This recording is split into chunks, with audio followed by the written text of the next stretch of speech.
All right, I replaced my needle and I'm going to finish going. Now, that actually brings up a really good point. I'm still using my 7010 Microtex needles, which are awesome for piecing, not the best for bag making. So if you have a 9014 or even an 8012, that's going to hold up a bit better to all this bulk. Unfortunately, I'm out of those at the moment. So this will do, but I am definitely more likely to break a needle. All right, now this next step can be a little tricky, and that's one of the reasons I wanted to have it on this video to show you. I'm going to go ahead and cut off a bunch of this extra. What we're going to do is we're going to take our binding here. We're going to wrap it around our seam allowance. And then we're going to press it flat up against that back panel. And then I'm going to sew a seam along here. So I'm going to show you that again. I fold it over just a little bit. I'm going to wrap it all the way around that seam allowance. And then I'm going to press this flat. And I'm going to sew it. Now, my bag's a circle now, so it's definitely easier on the first side. But the beauty of this material is that you can squish it and move it all you need to. It's going to pop right back into place, so don't worry about it. Just push it right on out of your way. I'm just going to sew it down on the edge. That gives our back panel a nice finished look, and we don't have any raw edges inside the bag.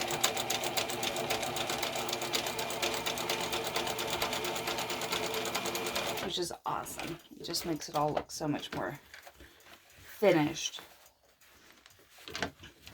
You know, professional from your not professional bag maker like me.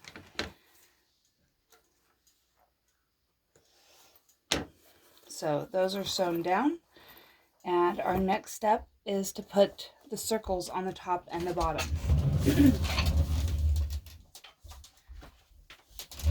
Now, in order to do this, we don't want to just put it on and start pinning at random. I want to have points of reference. So I'm going to take my circle here. I'm going to fold it in half so that I can find centers.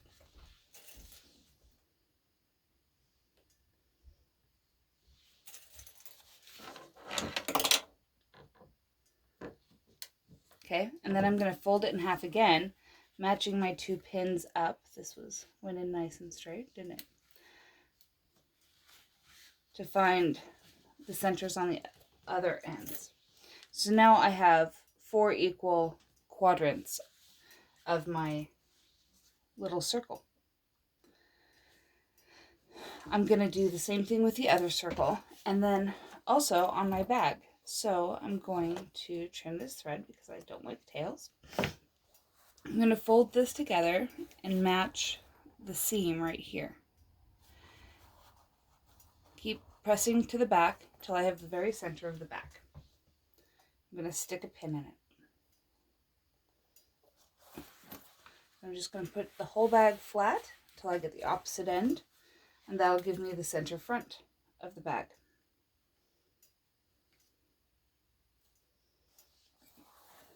Match those 2 points up, and we'll have our sides.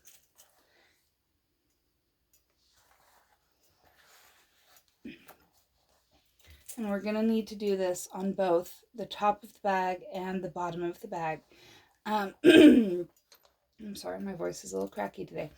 The instinct can be to do one and then come back and do the other when you're ready to put the bottom on. I'm going to tell you to go ahead and mark it all right now. And the reason for that is it gets trickier to do. It's still possible, but it's a little trickier to do once there's a base, and this isn't quite as, doesn't want to go quite as flat.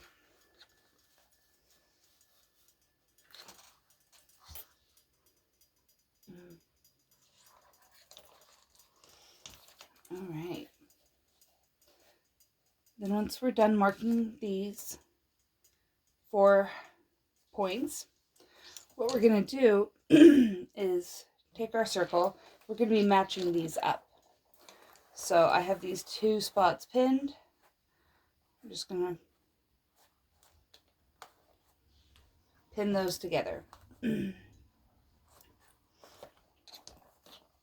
All the way around my bag.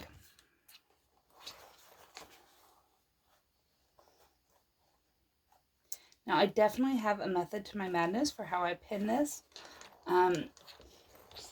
I think of it like if you've ever had to change a tire.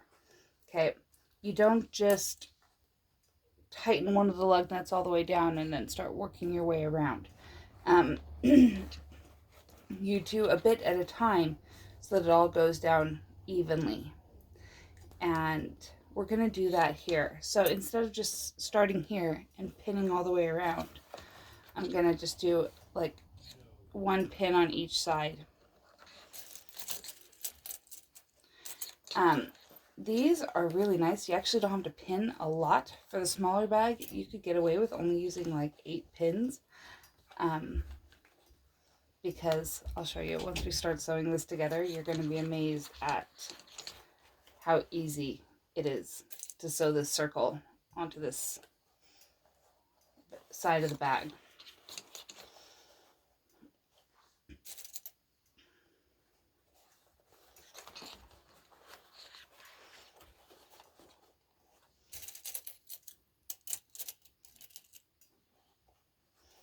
All right. So I've got this pinned. It looks tricky. What I'm going to do is I'm just going to gather all this in and smash it down. Okay? Because when I do that, this becomes really easy. So that's the beauty of this Bosal. It'll pop right back, so don't feel bad about smashing the heck out of it, okay? I've got a pin here that wants to stab me, but that's okay. I'll just adjust. I'm going to slide right underneath here and just slow and steady do a 1/4 inch seam all the way around. And you can adjust a little bit as you go. But my edges right there are matching up just right. Anytime you need to pick up your foot or something, drop your needle down so that things stay in place.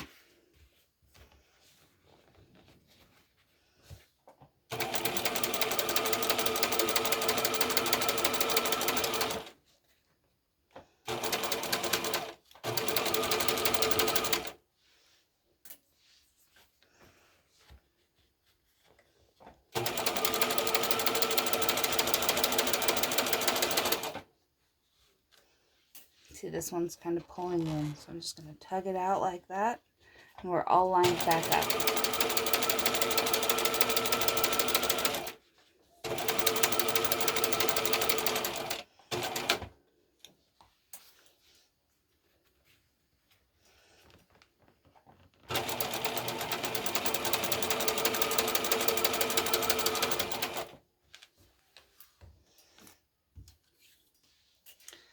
Almost there.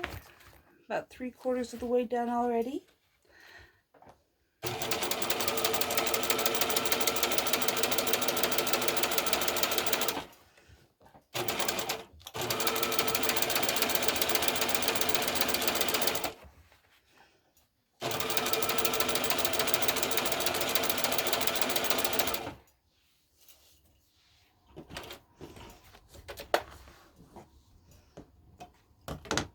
And we're all sewn on. And then we're just going to repeat the exact same process on the other side. Now before you put your top on, make sure your zipper's open a little bit. Otherwise, it can be really hard to turn the bag right side out. It's possible to open the zipper from the outside, but it's also a little bit of a pain. So it's better just to avoid that need altogether.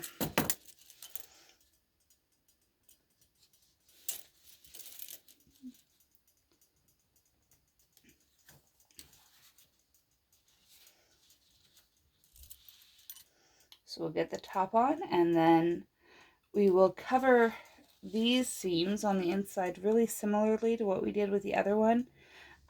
You can machine bind the finish. I personally will be hand binding mine, so you won't see that in the video, because I'm a handwork type of person. But you're welcome to do it by machine. My only suggestion is that when you do it by machine, that you want to sew down the binding to the seam allowance, not to the bag. Otherwise, you can end up with some big puckers in your bag.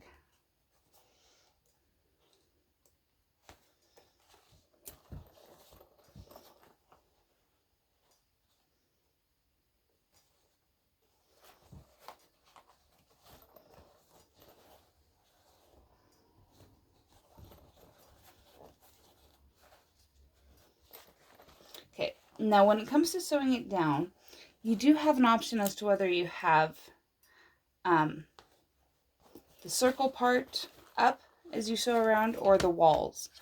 I definitely suggest having the walls up. I've done a lot of bags.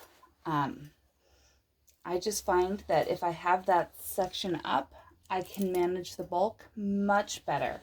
It always turns out smoother, and I just have an easier time doing it. So, while it might feel like, well, if I have a circle down, I can easily see the round edge. The problem is you have to manage all this invisible, all this stuff underneath that you can't see. But if you have it up like this, especially if you smush in the center like that, now I have a round edge again. It's all round. And I can manage that bulk so that things don't get caught and I don't end up with puckers. Oh, didn't leave a long enough tail. I'm not very good at leaving tails on my sewing machine because I usually use leaders and enders, and so I don't usually have a lot of tails. Partly for this reason, my machine likes long tails.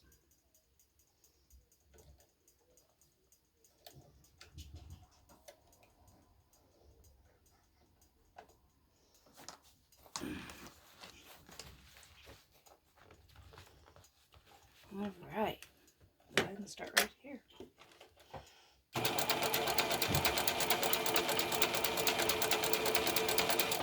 And again, slow and steady, work your way around.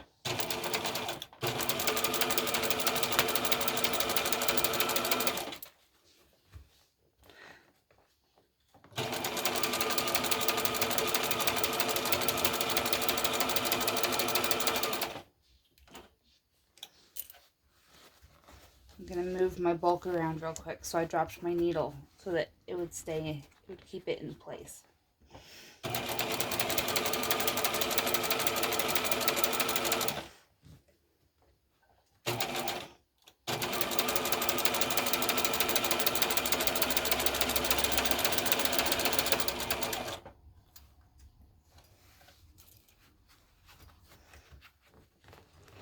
And again, we're almost done. We're 3/4 of the way around the circle already.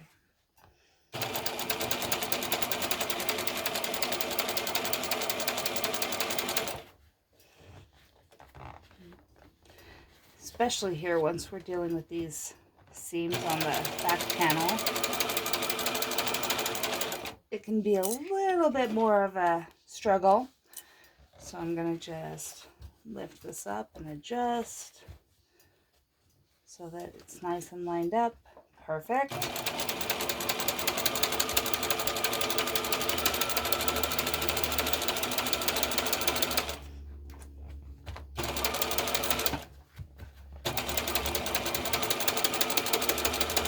All right.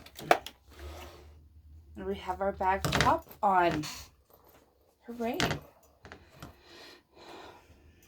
So now I could, it's always fun to flip it right side out and see what it actually looks like put together, but we're going to go right back to wrong side out because we need to add the binding to finish it up. But we'll turn it right side out for a minute just for fun.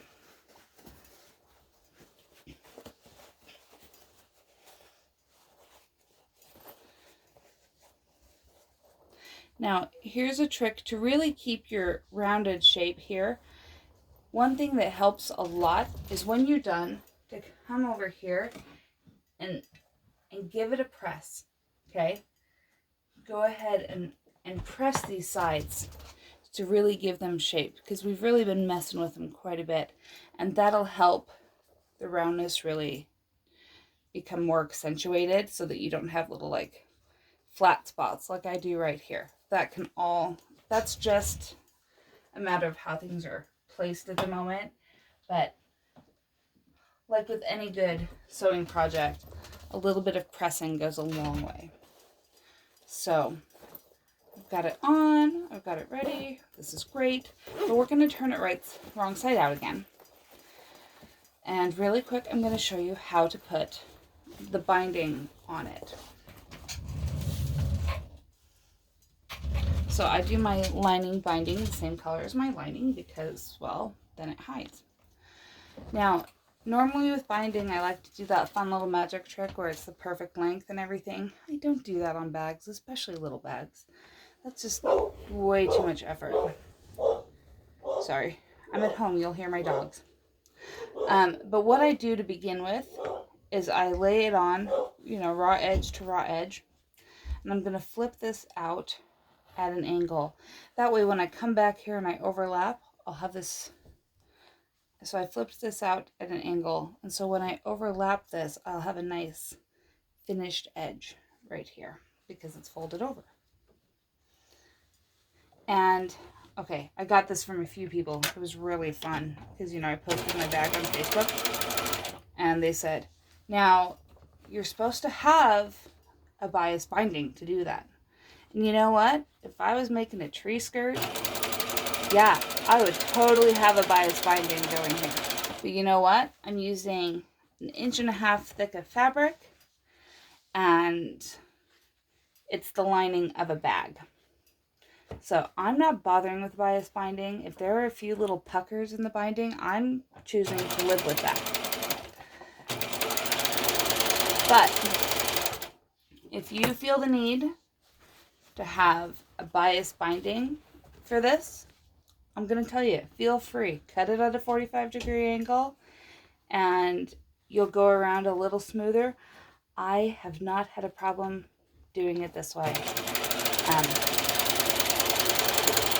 I know full well that it could be smoother, but like I said, it's the lining of a bag, and so I'm not terribly worried about it.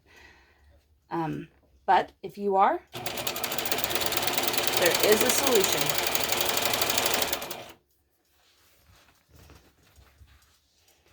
I love when people offer unsolicited advice on the internet.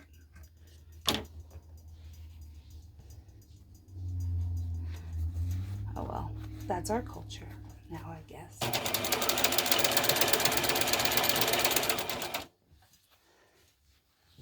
Alright, you'll notice I'm just doing a little bit at a time. I'm not trying to pin this all ahead of time or anything like that.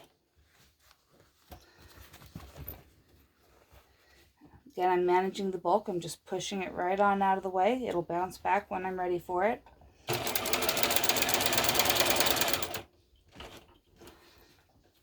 Alright, we'll round our final little turn here, and what I'm going to do is I'm going to overlap about 1/2 inch or so past my fold. So if my binding goes a little bit past my fold, that's what I want.